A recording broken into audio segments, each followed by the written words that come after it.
GearNetwork.com. The following is a presentation of the Gear Radio Network.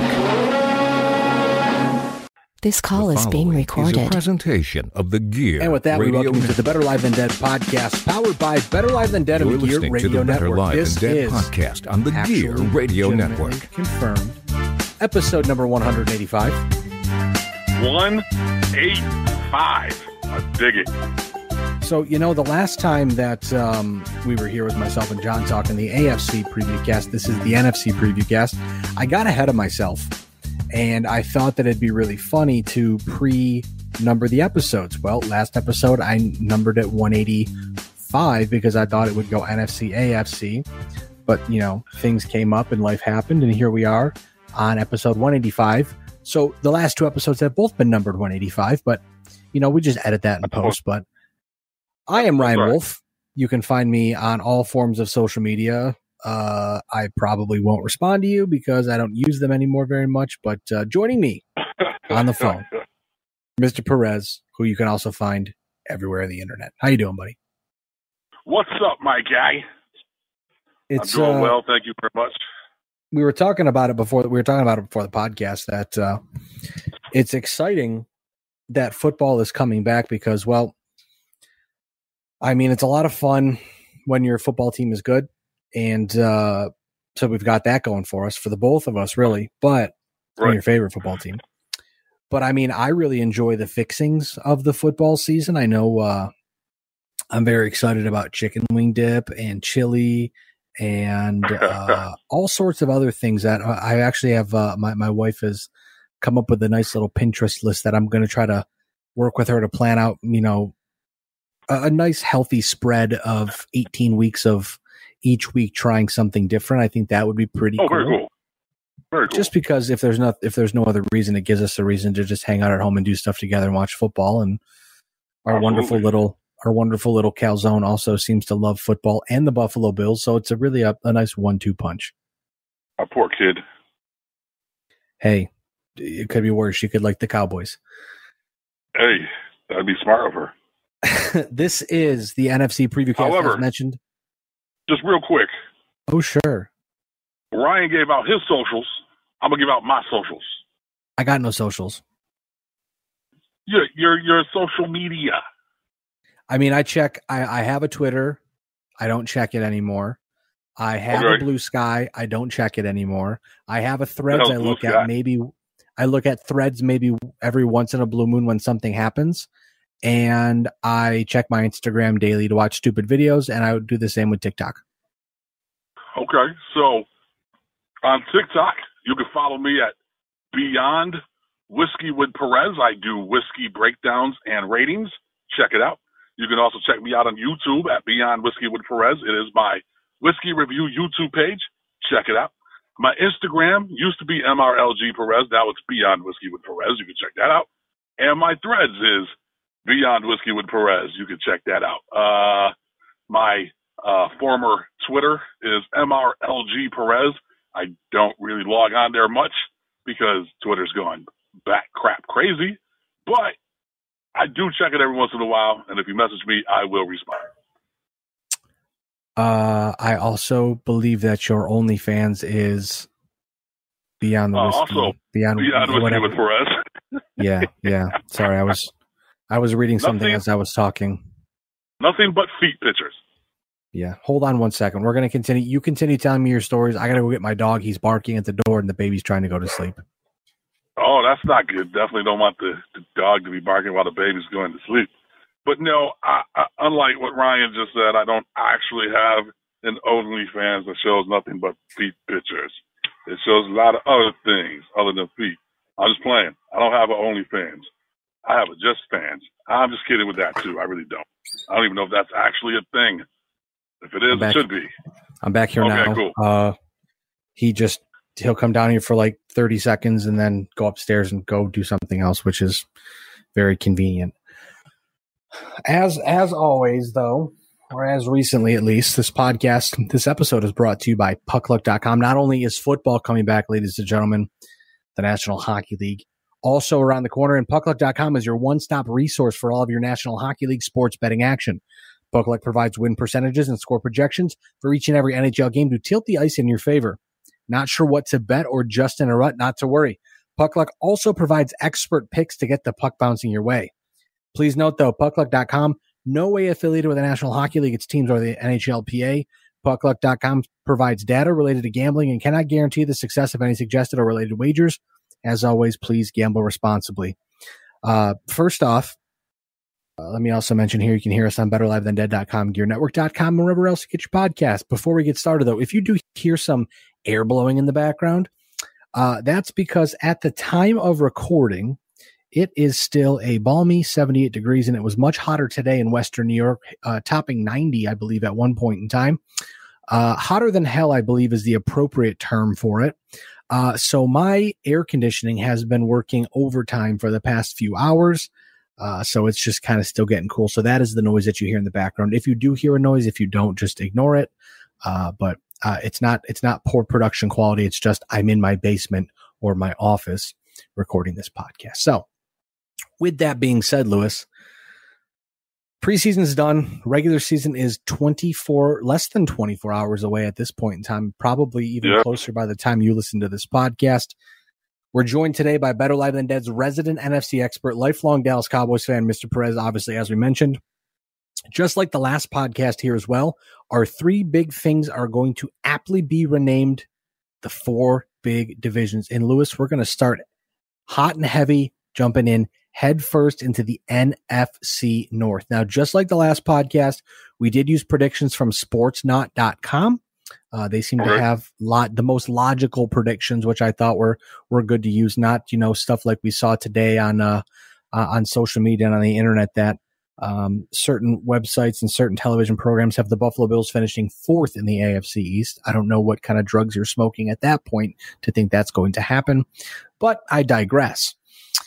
The hot topic, the one topic here, Lewis, Detroit barely missed the playoffs last season, pulling off one of the most stunning turnarounds I think we've seen in recent history. We obviously saw the Lions head coach, who most people thought, hey, this guy's going to burn out. And Dan Campbell has not done that. He has gotten the team to buy in. They have built a specific type of hard-nosed football team up in Detroit. Again, they missed the playoffs barely, but they enter 2023 as one of the nation's sweetheart teams. Now, Lewis, can the Lions win the NFC North for the first time ever? Mind you, the last time they won the division was 1993 when the division was the NFC Central. A lot of things have changed, though, in the NFC North. Is one of those changes, Lewis, the Detroit Lions finishing on top? Got to be honest with you.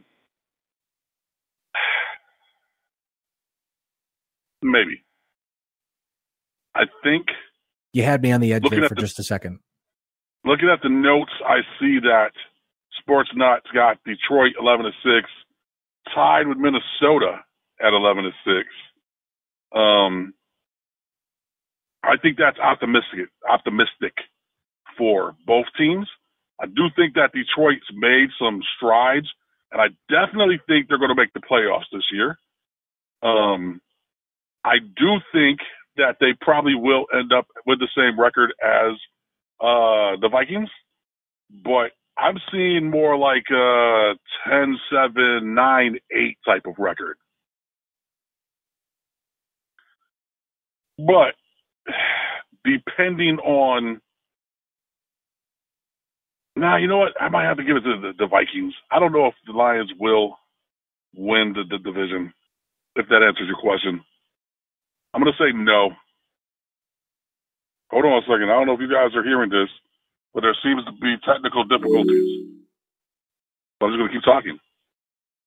Because it's possible that you can hear me and Ryan can't. So his Wi-Fi dropped. Don't know. I'm still recording, so the episode may still be recorded. Hopefully he can edit this out in, post-production. But I don't know if that means I need to hang up so we can call back in. I don't know if he's actually recording because his Wi-Fi dropped. I'm just sitting here smoking a cigar while we do this episode. Wi-Fi dropping's never fun. Sorry about this, guys. I mean, this will be edited. Hello? Now I'm back. My Wi-Fi decided. Okay. So that'll get edited out in post, so it'll never seem like it happened. But Lewis, to continue, I've been talking this whole time. That's okay. I appreciate that. To continue, Well, no, I told him that you would edit this and get that out post production. I appreciate that. You're looking out for me, man. Thank you. I really appreciate that. You know how this rolls. My computer never stops working until I need it to work, and then it doesn't want to work, which is great. Right. That's how that goes. So what's the last thing that you heard? Well, what we were saying here, because I thought you were just rudely talking over me, but then it realized that you literally couldn't hear me because you were just like, well, and I said, well, what I was going to say, Sportsnot has Detroit at 11-6, Minnesota 11-6, Green Bay 6-11, Chicago 5-12. Now, my one hot take later in the podcast, my one bold prediction, if that's what we're calling it, is going to involve the Chicago Bears. So I'm going to kind of stick with them being a little bit on the backside of the NFC North. I mean, okay. Green Bay lost Aaron Rodgers, but they're going a different direction with Jordan Love, and I can't imagine it's going to be as bad as 6-11. Maybe this year it'll be a little rough, but in terms of Minnesota, I think with Detroit, you look at what happened with them last year, and you look at what happened with Minnesota last year to start off with. It really, to me, seems like a lot of teams at this point in time, or a lot of writers at this point in time are going a little bit lower on the Vikings just simply because of how their season really ended. I mean, they scored 424 points, allowed 427 points. They had so many incredible comebacks, and there's something to be said about that for sure. But I mean, at this point, looking at how things played out for the Vikings, I could see a little bit of a letdown this year. I mean, I don't want to admit this, but I really think that at this point in time, call me crazy, Kirk Cousins might be the best NFC quarterback in the NFC right now. I mean, I don't want to say it, but I'm going to say it because, I mean, who else is there right now? But looking at the Lions, man, I mean, they start off with the Chiefs, the Seahawks, the Falcons, the Packers, the Panthers, Buccaneers, Ravens, Raiders. I mean, they've got a tough sledding. They play the NFC South. They play the AFC West. And they end up playing they've got the Cowboys. I mean, so there's a potential that they could end up another season at 9-8 like they did last year. But I just think that their defense has improved, their offense has improved. Obviously, they're without Jameson Williams to start off the season because of a gambling suspension. But he'll be back at some point in time. It's another year of Jared Goff, another year of Amon-Ra St. Brown. They've got Jahmyr Gibbs in the backfield. I would say I am all on board with the Detroit Lions winning the NFC North because why not? It'll be very fun. Okay, no doubt. Moving over to the NFC South. This is a fun one, Lewis. Sportsnot. I'm just going to dump it right from the start. Carolina 9-8, the Saints 8-9, Atlanta 7-10, Tampa Bay 5-12. The hot topic here, the one topic. It's really going to be about which quarterback takes a hold of the NFC South. You've got Desmond Ridder in Atlanta, who has 4 career starts. You've got the New Orleans Saints, who have Derek Carr, very, very good quarterback. He was acquired from the Las Vegas Raiders over the offseason. You've got Baker Mayfield, who's the starting quarterback in Tampa Bay. In 5 seasons, he's never had more than 3,827 passing yards in a season, and he's also not had any more than 27 touchdown passes in a season. And then in Carolina, you have Bryce Young, the first overall pick in the 2023 NFL draft, on the small side, but in gameplay has shown to be as dynamic in the NFL in preseason as he was in college at Alabama. So, Lewis, which quarterback do you have taking hold of the NFC South and subsequently leading their team to a division title this year? I'm going to go with, I think, Derek Carr. I think he's going to have a little bit of a turnaround in New Orleans. I think we'll be able to see some more of the old Derek Carr, his arm, his field generalship. I could see them. I know Sportsnot has them finishing 8-9 in New Orleans. But I can see like a 10-7 type of record, maybe a 9-9, 9-8. 9-8. I can see that happening. I can actually see, because the division's not great, I could see two teams coming out of the division because they have to have, got to fill in some playoff spots. But I can see the Saints and the Falcons making it. I mean, I think with going down the list here, I think first off, Derek Carr speaks for itself. I mean, they had Jameis Winston last year, who was impressive to say the least. He definitely did not disappoint in his moving over. He's not disappointed at all since moving over from the Buccaneers, but looking at New Orleans, they probably have the best bet to kind of take the reins in the division and run with it. I mean, especially with, you don't know what you're going to get with Tampa Bay and Baker Mayfield. I think that's kind of a sinking ship. They got what they needed out of Tom Brady. They got what they kind of squeezed out all the extra juice out of that, and they're kind of just now like floundering. Atlanta, I'm not really sure what to expect, simply because, I mean, are they going to be able to utilize Kyle Pitts appropriately? What are they going to do with Bijan Robinson? Is Desmond Ridder actually a quality NFL starting quarterback? And I mean, is Arthur Smith a quality NFL head coach? These are all these questions that you have to ask, which leads me to go, I'm not really sure about them. They could be good. They could be bad. Either way, I don't know that I would be surprised. But I think with Carolina, they have the biggest upside in the entire division. They've got Bryce Young at quarterback. I mean, they did trade DJ Moore, but they signed Miles Sanders from the Philadelphia Eagles. He's a dynamic running back.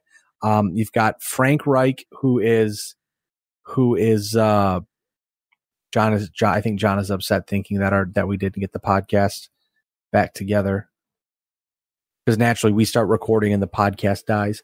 But I think with Bryce Young in his athleticism and how dynamic he is under center, I think if he can develop into a comfortable role under center for the Carolina Panthers, I think they could have the most upside. I really think that, looking back at what Frank Reich did, not necessarily in Indianapolis, because for some reason the Colts organization is unable to draft a quarterback. They just can't. They don't seem to be able to do it. They finally did it with Anthony Richardson, don't get me wrong, but since Peyton Manning left, they got Andrew Luck. Andrew Luck retired because they were literally going to kill him. And ever since then, it's been kind of like, well, what are we going to do now? Let's just throw crap at a wall and see if it sticks. Now they've got Anthony Richardson, a talent, don't get me wrong. But what Frank Reich did with Carson Wentz in Philadelphia years ago, I think that's the Frank Reich we get in Carolina, which if that's the case, the ceiling is very high for Bryce Young, not to even begin to mention how much talent he has, along with a coach who understands how to deploy that talent. So, like I said, I think probably New Orleans, but I think Carolina can finish a close second or maybe even overtake New Orleans, because, again, the Saints are one of those teams that just continue to come into the season with, I would say, bigger expectations, and they just don't fulfill those expectations. And not to mention, too, Alvin Kamara is suspended a handful, I think 3 games for beating the ever-loving daylights out of some dude in Las Vegas, allegedly. So again, I just think I'm very high in the Carolina Panthers, mostly because I'm a big fan of Bryce Young. And I drafted him in Madden one year, and then my Madden franchise got corrupt, and I was really good with Bryce Young, and then no more. It just died. So that sucks. Yeah, I had a moment of silence there for myself. I understand it. I think the AFC this season has more teams, I think, that are better than what the NFC has. And I think because of that, I think you're going to see 2 teams from the West, from the North, South? From the West, from the South. What are we talking about? If you just keep saying directions, you'll get there at some point in time. There's only 4 of them, yes. Let me go back to the South here. I think because the NFC has lesser quality teams than the AFC for the most part, I think that's why you're going to see 2 teams from this particular division eke in, and I think it'll be the Saints and the Falcons. I don't think the Panthers are there yet to be able to take over to go above either one of those teams, but maybe next season that can happen. I mean, looking at the predictions from Sportsnot, it's kind of what we saw last year, where it's either they're really good or they're really bad. There's not really any sort of middle ground. So I would agree with that one. I know John and I talked about that in the AFC Previewcast, but it definitely seems like there is a bigger gap in the NFC. And I don't know if it's just because teams have, I wouldn't necessarily say teams have poached talent. I know that Philadelphia was kind of able to build up their franchise. The 49ers have always been strong. I mean, as far as I can remember, they've been strong. Even when they struggle, they still have a lot of talent there. Right. But it really seems like in the AFC with all of the gunslinging quarterbacks, if you will, it really does feel like the NFC is missing that. That's a very good point. Because I mean, you look at, who do you have? You've got Jared Goff, Kirk Cousins, Jordan Love, just running down the quarterbacks. Justin Fields, who should be very good this year. Bryce Young, Derek Carr, Baker Mayfield, Desmond Ridder. In the West, you've got Bryce Purdy. You've got Brock Purdy, Geno Smith, Matt Stafford, Joshua Dobbs in Arizona, Arizona definitely not tanking. Definitely not. And then in the NFC East, you've got Jalen Hurts, Dak Prescott, Daniel Jones, and Sam Howell. So it's like, okay. Like in the AFC, you've got Josh Allen, Patrick Mahomes, Trevor Lawrence. I'm just Kenny Pickett, just off the top of my head. I know Aaron Rodgers. I'm just trying to remember all the AFC teams off the top of my head at the moment. But again, there's some names I forgot. But yes, there are a lot more good quarterbacks. CJ Stroud, that's another one. A lot of very talented quarterbacks in the AFC compared to the NFC. But Lewis, we're going to take, I know we took a break when the internet died, but we're going to take an actual commercial break right now. And we'll be back with more of the Better Live Than Dead podcast after a quick commercial break here on the Gear Radio Network. And we're back here on the Better Live Than Dead podcast, the 185th episode, 15 episodes away from 200. Not sure how long 15 episodes will take us, but by golly, we'll get there. We'll get there. The NFC Previewcast is what we're talking about. Lewis, we have moved over to the NFC West, if you can tell. Yes. Last episode, both hosts AFC East fans. We did that last. This episode, the resident NFC fan or NFC expert is an NFC East fan. Or a fan of an NFC East team. So they go last. We're talking NFC West here. One topic is, was Geno Smith's 2022 resurgence a one-hit wonder, or has Geno Smith finally arrived? 2022 NFL Comeback Player of the Year, a 9-8 record, 4,282 passing yards, 30 touchdowns, 11 interceptions. Lewis, he looked great in Seattle. They signed him to a nice big chunk of change. He's going to get a nice little contract there in Seattle. Is he back, or was that just an aberration in your opinion?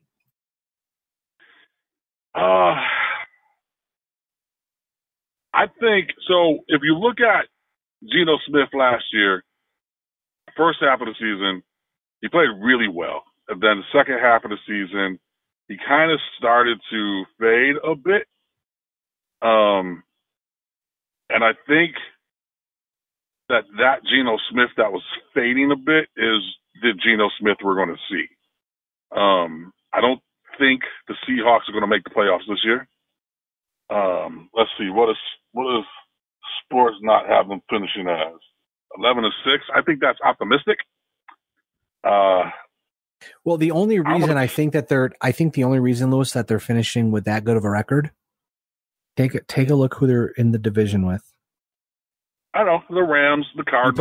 You play the Rams twice, who I mean, their head coach almost left this offseason for Amazon and still may leave for Amazon after this year because, money talks. The Arizona Cardinals, which again, we talked about, they're definitely not tanking, but they also did cut their starting quarterback a week before the season opened up and claimed their starting quarterback, or traded for their starting quarterback, I believe. Not claimed off waivers, but either way. But then you get the starting, they're likely going to get the first overall pick. But then also because they traded with Houston, who's expected to not be good, a lot of mock drafts have them getting Caleb Williams from USC, and then Marvin Harrison Jr. from Ohio State. So that could turn around very quickly. But also, can we talk about real quick about how much of a freaking dork the head coach of the Arizona Cardinals is? He is like the corniest of corny. It's awful. He is. I agree.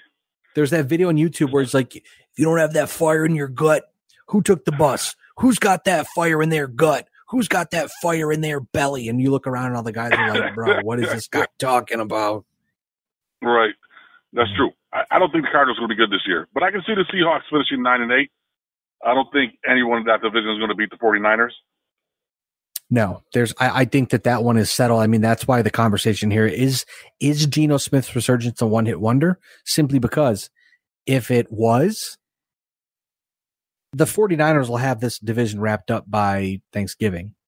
But if it was not a one-hit wonder and they find a way to play to the strengths and shorten up or whatever I'm trying to say, hide his weaknesses or play away from the weaknesses, whatever I'm trying to say, it's late. Then maybe the division will be a little bit more of a conversation. I mean, I still think that the Seahawks can make the playoffs as a wild card, just again, simply because the competition elsewhere is not that great, I would say. Okay. I mean, what? Because there are 7 teams per,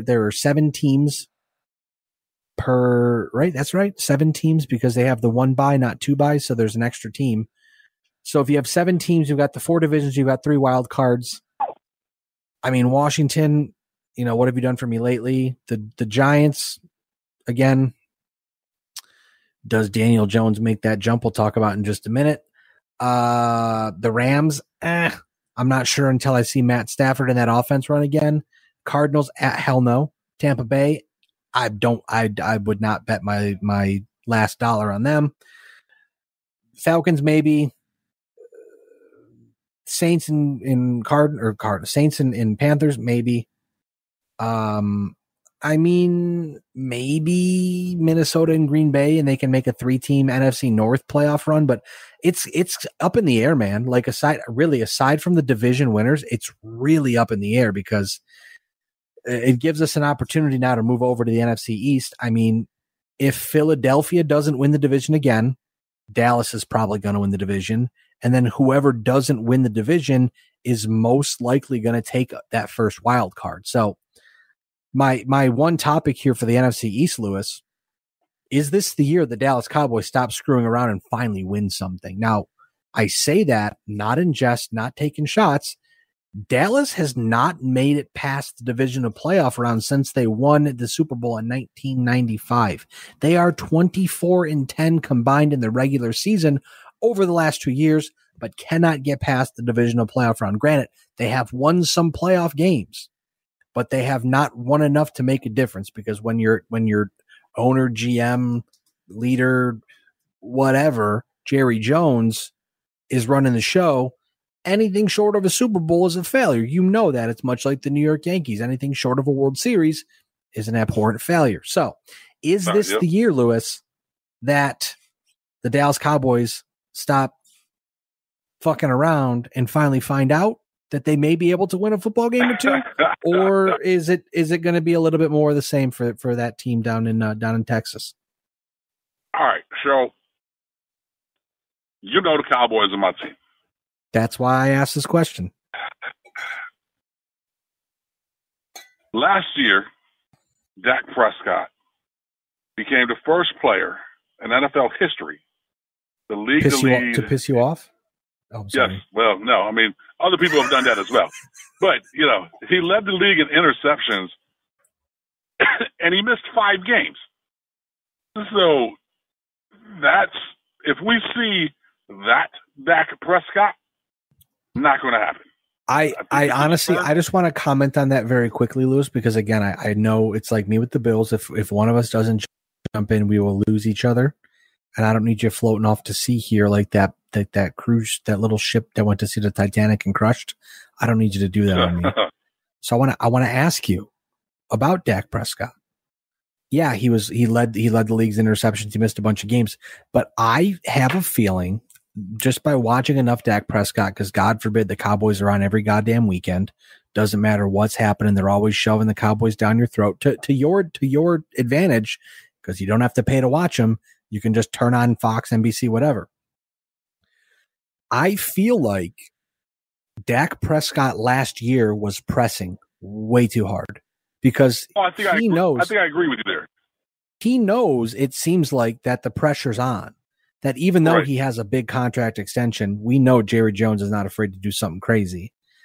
He's not, and he already has, sort of. Yeah, case in point. I think if they don't make, I don't even know if a Super Bowl loss would save his job at this point. I would say short of a Super Bowl victory, I don't know that Mike McCarthy returns after this season to the Dallas Cowboys, no matter how good, bad, or indifferent that they are, because Jerry Jones is impatient and doesn't understand how this works. But please continue before I go off on a Dallas Cowboy rant, because I got a couple feelings about them guys.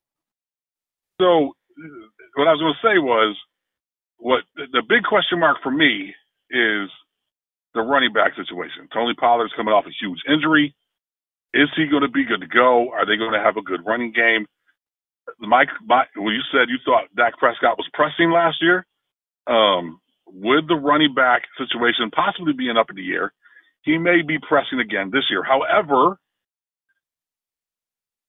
CeeDee Lamb is a great wide receiver, and he's got Brandon Cooks on the other side.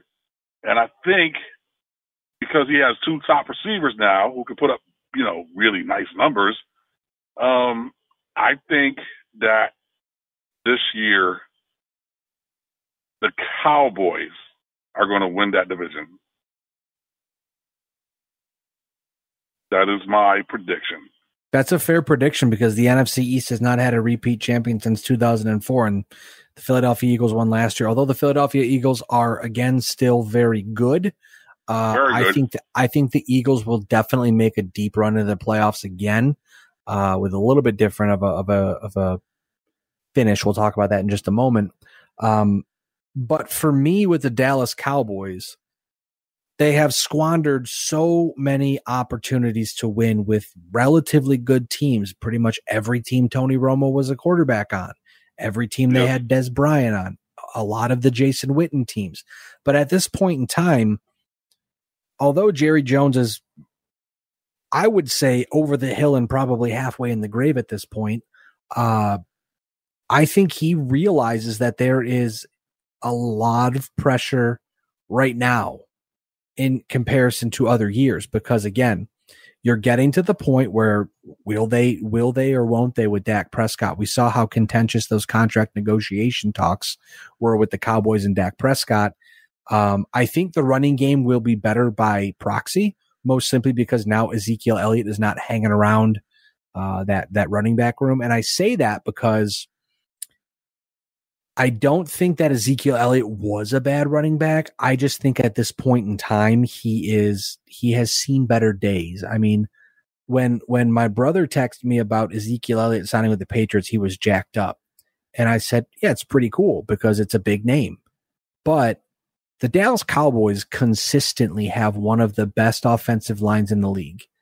And Ezekiel Elliott was still having a horrible time trying to break away, trying to get anything in sort of in search for positive yards or whatever I'm trying to say here. Ezekiel Elliott struggled with a very good offensive line is what I'm trying to say. So having Tony Pollard be the guy, you're probably going to need someone behind him to help out with that, just to make sure he stays healthy and doesn't get hurt. But he's a very dynamic running back. They made the right choice there, dropping the franchise tag on him, because worst case scenario, if he gets hurt again, or if he isn't as good in a lead back role, which I can't imagine that to be the case, I certainly do think that the Cowboys will be better off for, because again, it'll take pressure off of Dak Prescott.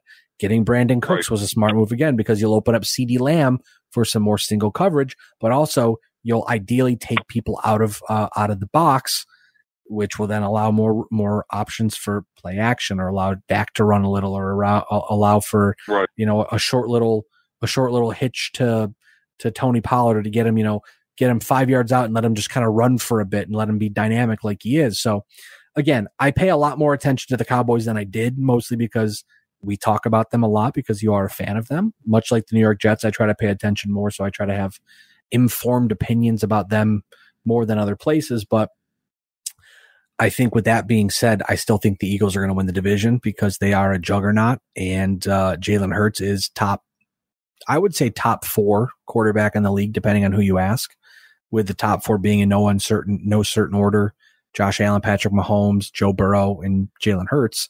And that I still think is the difference, is that Dak Prescott is not Jalen Hurts. Now, with that Dallas defense, don't get it twisted. If Micah Parsons is a defensive player of the year, if Trayvon Diggs comes back and still, despite the fact that he,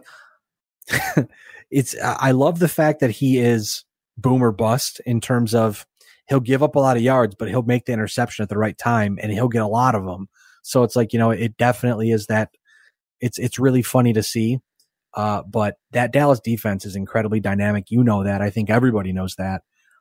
So again, if Micah Parsons can be a defensive player of the year candidate, it's going to be hard to stop those Dallas Cowboys, but I still think the Philadelphia Eagles are going to take it at the end of the day just because they know what they have to do to get there. So they're going to be able to get back there or get as close as they possibly can to getting back there. Which brings us to our look ahead. Who represents the NFC in Super Bowl 58, Lewis? Cowboys. Please. Wow. Dallas Cowboys. Shocked. They're going to beat the Eagles in the championship game, the NFC Championship. In Dallas or in Philadelphia? Because that's important. Dallas. See that I could see that happening because you don't want to play January football in Philadelphia, man. Those people are ruthless. They are. I think the Cowboys are going to be the number 1 seed going into the playoffs in the NFC. Yeah. You know what's really funny is I can hear John in the future past saying, "Well, duh, obviously you would say that." Yes. Well, but I had last year I switched it up. I didn't think they were going to make it. Last year I predicted the Eagles would go. It's a very bold pick. So I'm going to go Cowboys this time around. I mean, here's the thing. Again, we talked about. I'm going to give you an even bolder protection. I'm going to give you. Well, we gotta wait. Don't go too far. We got. That's the next segment. Don't get ahead of yourself. Okay, my bad. Here. You're killing me. My bad. I think I wasn't looking at the sheet. My bad. It's okay. I think the Dallas Cowboys have the potential to represent the NFC in Super Bowl 58. But what's the one thing that we talked about with the Dallas Cowboys that was a problem before? It's that P word, man. Pressure. You put the pressure on, who's going to crack first? 9 times out of 10, as we've seen in the past, it's usually Dak Prescott and the Dallas Cowboys. So until proven otherwise, you can make that pick, but I am not comfortable making that pick. For me, yeah, I see you got San Fran. If it ain't broke, man, don't fix it. If San Francisco had not lost literally 3 quarterbacks to the point where the NFL changed the rules to where now you can have as long as you have a quarterback on the 53-man roster, you can have him play in an emergency. When the San Francisco 49ers had to put a quarterback on the field who did not have a UCL in his elbow because he tore it. I mean, come on. That was rough to watch. It was like watching a murder on live television because you knew the poor guy couldn't do anything, yet he still went out there and tried. And, right. I mean, he didn't have to have Tommy John surgery. He had a different type of surgery, that led to his fast recovery. But in my humble opinion here, Lewis, if Brock Purdy comes out and struggles, they've got Sam Darnold in the backup role after the Dallas Cowboys acquired Trey Lance, which the memes are hilarious. We forgot about that, where people keep saying Jerry Jones thinks he traded for Patrick Mahomes because they blur out a photo of Trey Lance wearing the number 15, and then you put it into focus, and you're like, "Oh, that's not Patrick Mahomes." I can see how he thought that though. Right. But the 49ers have Brock Purdy. They have Nick Bosa returning, who today signed a monster contract extension. It's well deserved, despite the fact that he's a MAGA idiot and probably has about 6 brain cells in his head. But You don't need a lot of brains. You don't need a lot of brain cells if your job is literally tackle guy with ball. Tackle guy with ball. That's all you got to do. See guy, hit guy, tackle guy. That's all you got to do. And he's getting $122 million guaranteed to see guy, hit guy, tackle guy. So, I went wrong somewhere in life. I must not have huffed enough glue or something to lose all them brain cells to see guy, hit guy, tackle guy. Not that he did. He just looks like, I understand. Got a couple rocks bouncing around in there. But San Francisco, Kyle Shanahan, absolutely incredible. If the 49ers, looking back in 20 years from now, let's fast forward to September 6th, 2043. If we look back and this 49ers team of the late 10s, early 20s doesn't win a Super Bowl, that is an opportunity absolutely wasted, because that franchise has drafted, has developed, has signed free agents, I believe they've made trades to build an unstoppable force out in San Francisco. As we saw last year again, the only thing that stopped them was an ulnar collateral ligament, because that game, I mean, it's hard to not watch that game back and say, if Brock Purdy doesn't get hurt, even Josh Johnson doesn't get hurt, they would have had a shot, because again, they had Christian McCaffrey playing scat back, and then they had Brock Purdy come back in and literally just hand the ball off because he tried to throw it and couldn't because there was nothing there. If you can't do something with this franchise, it will go down, in my opinion, in football history as one of the biggest misses in a very long time, because again, that team is so good and they have continually been so good. And not only is the team so good, they continue to churn out coaches that are also incredibly good. Right. Case in point, you look at the 49ers, you look at San Francisco, or not San Francisco, you look at the Rams. They've worked together. You look at the Dolphins, you look at the Jets, now you look at the Houston Texans. The coaching tree grows ever so much more every single offseason, and rightfully so, because they have an incredible thing going on in San Francisco. I think they make it back to the Super Bowl this year. I know we were supposed to do an NFL Previewcast. We ran out of time. It happens. Life happens.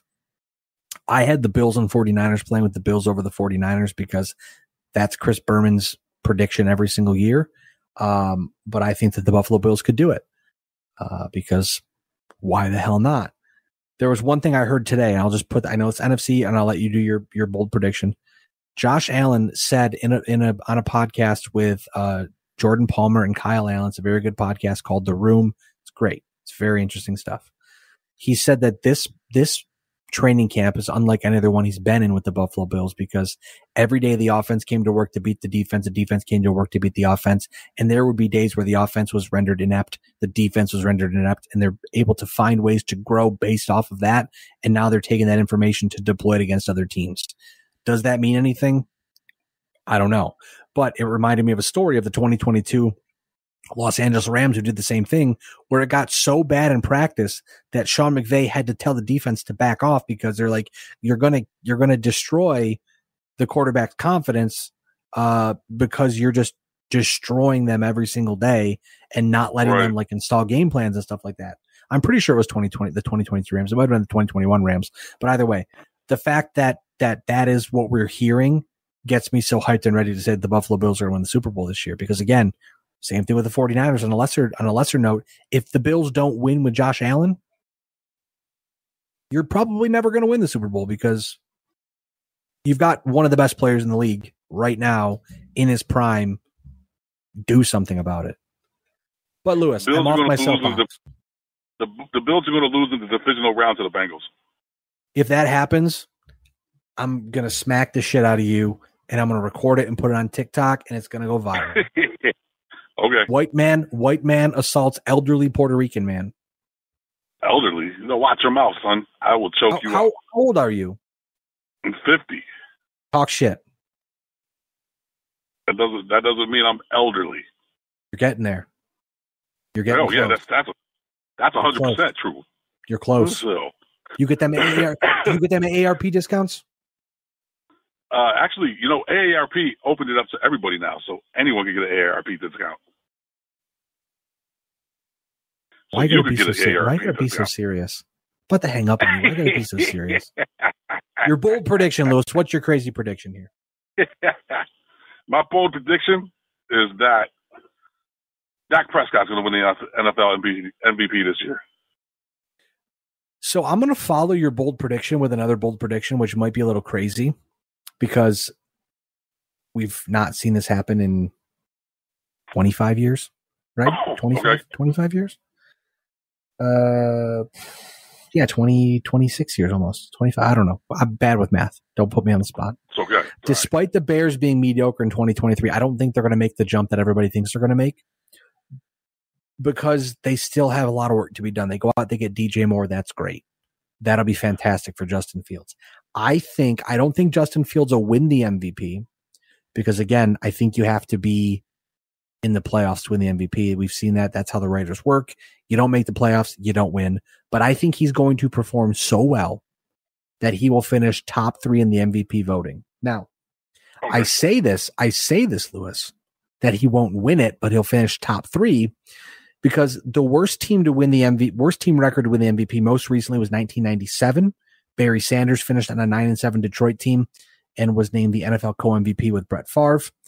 Only 2 players have won the MVP on a non-playoff team.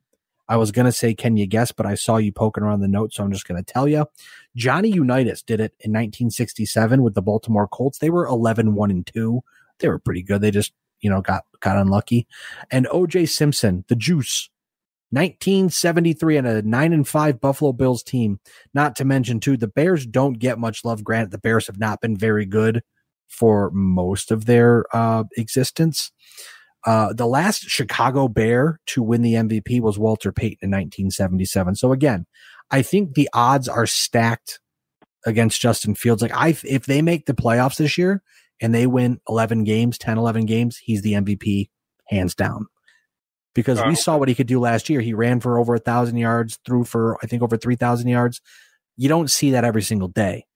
But if he's the only good player doing good things on a bad team, you're not going to get an award for that.